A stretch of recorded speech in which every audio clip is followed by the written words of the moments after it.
បាទគ្រប់ជំរាបសួរពុកម៉ែបងប្អូនទាំងអស់គ្នាថ្ងៃនេះតតៃធម្មជាតិរីសតរបស់យើងខ្ញុំសូមចេញវីដេអូថ្លែងអំណរគុណទៅដល់ភ្ញៀវទេសចរជាតិនិងអន្តរជាតិដែលបានមកគ្រប់គ្រងនិងជ្រើសយករីសតរបស់យើងខ្ញុំសម្រាប់ការសម្រាកការលំហែកំសាន្តជួបជុំគ្រួសារបងប្អូនរបស់ភ្ញៀវទាំងអស់បាទហើយក៏សូមជំរាបផងដែរបើសិនជាបងប្អូនដែលមានចំណាប់អារម្មណ៍ចង់មកស្នាក់នៅតែតៃនៃទីរួមខេត្តកោះកុងបងប្អូនអាចពិចារណាទៅលើរីសតរបស់យើងខ្ញុំបានជារីសតលក្ខណៈគ្រួសារដែលមានតម្លៃសមរម្យ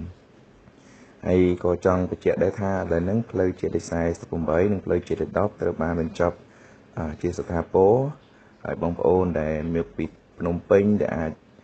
ចំណាយពេលខ្លីដែលអាចមកកំសាន្តនៅទីតាំងរបស់យើងខ្ញុំបាន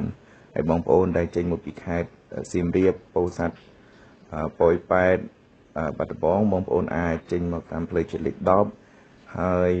ចំណាយពេលតិចមែនទែនសម្រាប់មកដល់ទីរួមខេត្តកោះកុងហើយក៏ដូចជាតតៃផងដែរ